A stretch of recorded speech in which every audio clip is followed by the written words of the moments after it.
नमस्कार दोस्तों, बहुत बहुत स्वागत है आपका यूपीएससी अनस्टॉपेबल में। आप हैं मेरे साथ, मेरा नाम है सुमित। और दोस्तों, जैसा कि आप जानते हैं, पीछे ये जो फोटो लगी है ये एक छोटा सा मच्छर है, लेकिन इंसान के लिए ये सदियों से सिरदर्द बनकर खड़ा हुआ है। कभी मलेरिया, कभी डेंगू, कभी चिकनगुनिया। लेकिन आज एक पॉजिटिव खबर है, आज एक अच्छी न्यूज़ है। आज न्यूज़ जुड़ी हुई है चिकनगुनिया, जो मच्छर से होने वाली एक बीमारी है। मच्छर जिस बीमारी को फैलाता है, हालांकि एक वायरल डिजीज है, वायरस से होती है, लेकिन मच्छर इस बीमारी को, इस वायरस को फैलाता है एक शरीर से दूसरे शरीर में। ठीक है, तो यहां पर अब जो खबर निकल कर आई है, पॉजिटिव न्यूज, वो ये कि चिकनगुनिया के अगेंस्ट यहां पर वैक्सीन बनकर तैयार होने वाली है। अपने क्लिनिकल ट्रायल के थर्ड स्टेज में ये वैक्सीन पहुंच चुकी है। और साथ ही में हम जानते हैं, जैसा कि पिछले साल ही लगभग 21 और 2021-22 में मॉस्क्विरिक्स नाम की एक मलेरिया के अगेंस्ट वैक्सीन बनी थी। डेंगू के अगेंस्ट भी एक दो वैक्सीन अवेलेबल है। अब यहां पर चिकनगुनिया के अगेंस्ट भी वैक्सीन बनने जा रही हैं। लेकिन ये आर्टिकल बात करता है कि जैसे जैसे क्लाइमेट चेंज के इफेक्ट दिखते जाएंगे, वैसे वैसे हम देखेंगे मच्छरों से और बाकी इन चीज़ों से होने वाली ये जो वेक्टर बॉर्न डिजीजेज हैं, ये बढ़ती जाएंगी। और इसलिए ये जो वैक्सीन डेवलप्ड हो रही हैं, इन वैक्सीन्स की डिमांड भी बढ़ती जाएगी। और ये टॉपिक जो है इंपॉर्टेंट हो जाता है डायरेक्टली हमारे जीएस पेपर 3 से। अगर आप मेंस का सिलेबस देखेंगे, इसके अंदर साइंस एंड टेक वाला जो पार्ट है, जहां पर बात करता है कि development in science and tech and their application, ये बहुत इंपॉर्टेंट है क्योंकि ये मुद्दा डायरेक्टली जुड़ा हुआ है वैक्सीन डेवलपमेंट से। तो हमारे पेपर के लिए बिल्कुल पूरी तरह इंपॉर्टेंट हो जाता है। प्रीवियस ईयर में क्वेश्चन पूछे गए हैं, वो भी अभी देखेंगे क्या क्वेश्चन पूछा है। साथ ही में बायोटेक्नोलॉजी शब्द यहां पर इस्तेमाल किया गया है। तो बायोलॉजी और टेक्नोलॉजी से जुड़ा हुआ जो भी टॉपिक होगा, जो भी मुद्दा होगा, वो भी हमारे पेपर के लिए डायरेक्टली इंपॉर्टेंट हो जाता है। जीएस पेपर 3 मेंस 2022 के अंदर आप देख सकते हैं क्वेश्चन वैक्सीन के ऊपर पूछा हुआ है। वैक्सीन डेवलपमेंट, वैक्सीन डेवलप करने में क्या प्रिंसिपल होते हैं और कैसे वैक्सीन काम करती है। और कोविड वैक्सीन का स्पेसिफिक, बहुत स्पेसिफिक एग्जांपल, इंडियन डेवलपर्स ने कौन सी टेक्निक इस्तेमाल करी वैक्सीन डेवलपमेंट में, ये पूछा हुआ है। बहुत अच्छा क्वेश्चन आया था। साथ ही में यहां पर 2023 का जो प्रीलिम्स है इस बार का, इसमें आप देख सकते हैं डायरेक्ट वॉलबाचिया मेथड, जो कि पिछले 1-2 साल पहले करंट अफेयर में बना हुआ था, लगभग 2022-21 में। और ये एक मेथड है जिससे मच्छरों की पॉपुलेशन को कंट्रोल किया जा सकता है। यानी कि मच्छरों से डायरेक्ट रिलेटेड ये क्वेश्चन आया है। ठीक है, क्योंकि आप जानते हैं भाई, मच्छरों से काफ़ी सारी बीमारियां होती हैं और जिसमें से मलेरिया, डेंगू तो सिरदर्द बना हुआ है। और ये क्वेश्चन दोनों डायरेक्टली इस न्यूज़ से पूरी तरह से रेलेवेंट है। और हम उम्मीद कर सकते हैं कल को चिकनगुनिया जैसी चीज़ पर भी क्वेश्चन पूछा जा सकता है। आप मुझे जानते हैं, मेरा नाम है सुमित। और दोस्तों, अगर आपको फ्री लाइव क्लास अटेंड करनी है जिसमें वर्ल्ड हिस्ट्री पढ़ रहे हैं हम, तो आप शाम को 6 बजे मेरे साथ जुड़ सकते हैं। साथ में प्लस जो कोर्स है अनअकैडमी का, उसमें हम यहाँ पर पेड कोर्स में एनसीईआरटी को डिटेल में कवर कर रहे हैं, 9th to 12th हिस्ट्री की एनसीईआरटी को। और अगर कोई भी अनअकैडमी का कोर्स आपको खरीदना है तो आप यहाँ पर कोड लगा सकते हैं SM के लाइव। साथ ही में अनअकैडमी आपको बाकी यूपीएससी की सारे सब्जेक्ट्स की तैयारी कराता है, जिसमें सभी स्टेजेस की तैयारी होती है। ऑल स्टार बैच है 2024 के लिए। इसके अंदर आपको प्री मेंस इंटरव्यू सभी स्टेजेस की तैयारी कराई जाएगी।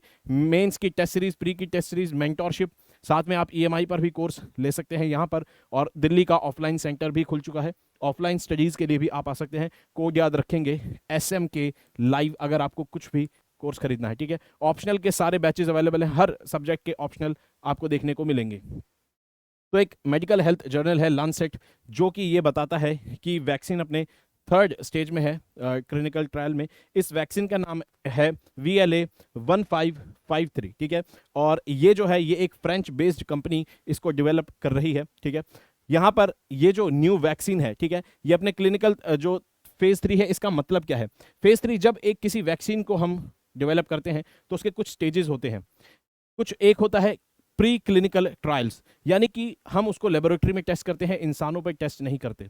फिर जब क्लिनिकल ट्रायल्स होता है तो हम उसमें इंसानों पर टेस्ट करते हैं, शुरू में 100-200, उसके बाद थोड़े बढ़ जाते हैं।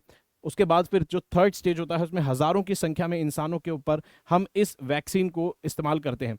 और ये जो फर्स्ट से लेकर थर्ड फेज जो होता है क्लिनिकल ट्रायल्स का, इसमें लगभग 1 से 10 साल का समय लग जाता है। ठीक है, और इंसानों पर बड़ी मात्रा में, यानी कि कोई वैक्सीन अगर इस स्टेज पर पहुंच गई है तो समझ लीजिए उसके लगभग अप्रूवल के चांसेस बढ़ जाते हैं। ठीक है, और ऐसा इसलिए हुआ क्योंकि 2018 में WHO ने जो चिकनगुनिया की वैक्सीन बनाने का प्रोसेस है, इसको बोला था इसको प्रायोरिटी पर रखा जाए, प्रायोरिटी पैथोजन इसको प्रोग्राम के अंदर, वैक्सीन डेवलपमेंट प्रोग्राम में WHO ने डालने की बात कही थी। साथ ही में अगर चिकनगुनिया की बात करें तो सबसे पहले ये तंजानिया यानी कि अफ्रीका के अंदर डिस्कवर हुआ था 1950 में। ये एक वायरल डिजीज है, यानी कि जो जो बीमारी होती है, जो इन्फेक्शन होता है, ये एक वायरस के कारण होता है। वायरस इसके अंदर इस बीमारी का कारण बनता है, ठीक है। जैसे किसी किसी डिजीज में, जैसे मान लीजिए टीबी जो है वो एक बैक्टीरिया की वजह से होती है, उसी तरह से चिकनगुनिया वायरस की वजह से होता है, ठीक है।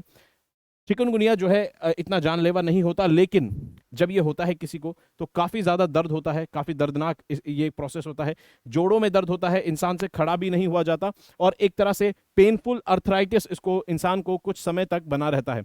इंडिया के अगर अंदर बात करें तो केसेस इंडिया में अभी क्या चल रहा है, इंडिया के अगर आप आंकड़े देखेंगे 2017 से 2022 के ये आंकड़े हैं, और हर स्टेट में हर साल अगर बात करें, टोटल इंडिया के अंदर कभी 12,000 केसेस आते हैं, कभी 8,000 आते हैं, कभी 9,000, कभी 6,000, फिर 8,000, मतलब कुल मिला के लगभग 10,000 के आसपास, प्लस माइनस 2 कर लीजिए, इतने केसेस चिकनगुनिया के हर साल इंडिया के अंदर आते हैं, ठीक है।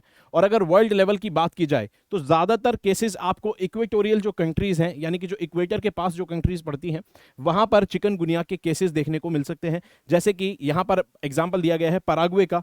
पराग्वे की अगर बात करें तो यहां पर 82,000 केसेस हमें देखने को मिले थे 2023 में जनवरी में।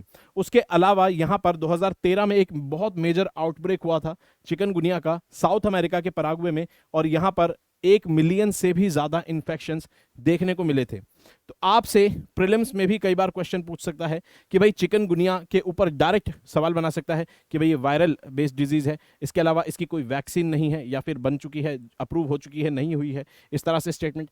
तीसरा, ये ट्रॉपिकल रीजन या फिर इक्वेटर के आसपास जो कंट्रीज है वहीं पर पाई जाती है, ठीक है। इस तरह से कुछ कुछ बना सकता है, बाकी जगह पर भी पाई जाती है, लेकिन यहां पर बर्डन इसका ज्यादा है, ठीक है।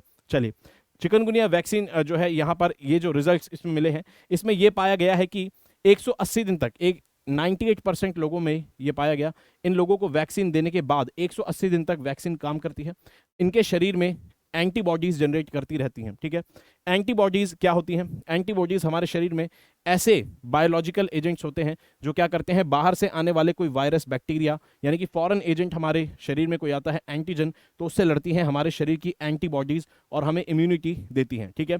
और यहां पर अगर बात करें चिकनगुनिया की ये वैक्सीन बनाने के अंदर किस चीज का इस्तेमाल हुआ है, किस तरह की वैक्सीन है ये वैक्सीन बनाई गई है एक modified live version of virus, यानी कि चिकनगुनिया का ही एक वायरस लिया, उसको जिंदा वायरस को थोड़ा मॉडिफाई करके उसको कम खतरनाक बना दिया, कम उसको हार्मफुल बना दिया और शरीर में डाल दिया। अब वो शरीर में जाएगा और शरीर उसके तरफ इम्यून रिस्पॉन्स देगा, पहचान जाएगा, एंटीबॉडीज जनरेट कर देगा, ठीक है। यानी कि लाइव वर्जन इसमें वायरस का इस्तेमाल हुआ है, ठीक है। और यहां पर लाइव वर्जन जब इस्तेमाल होता है तो इफेक्टिव वैक्सीन होती है क्योंकि शरीर उस पर रिस्पॉन्स अच्छा देता है।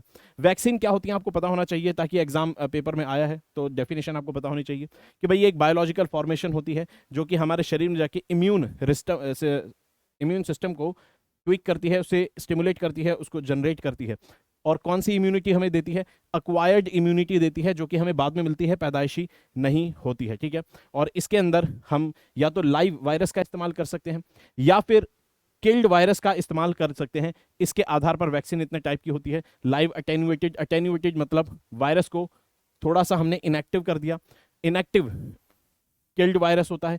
अटेन्यूएटेड मतलब वीक कर दिया वायरस को, इनएक्टिव वैक्सीन यानी कि वायरस किल्ड करके हमने शरीर में डाला। तीसरी टाइप को याद रखेंगे, पॉज करके देख सकते हैं क्योंकि हो सकता है एग्जाम में अब पूछ ले कभी कि कॉन्जुगेट वैक्सीन के ऊपर क्वेश्चन पूछ ले, कॉन्जुगेट वैक्सीन आखिर क्या होती है, ठीक है। और इसका एग्जाम्पल भी याद करेंगे, ठीक है। यहां पर बात करें जो रिपोर्ट ये कहती है न्यूज़पेपर की, ये कहती है क्लाइमेट चेंज के साथ ये चीज़ हमें देखने को मिल सकती है कि मॉस्किटो से होने वाली ये जो डिजीज़ है ये बढ़ने लग जाए और ये दुनिया में इक्वेटर से निकलकर पोल्स की तरफ और ज़्यादा फैलने लगे। और ऐसा हो रहा है क्यों? क्योंकि एक एशियन टाइगर मॉस्किटो, ये एडीज मॉस्किटो की एक स्पीशीज़ है। एडीज मॉस्किटो जो है जिससे डेंगू होता है और चिकनगुनिया भी एडीज मॉस्किटो से ही होता है।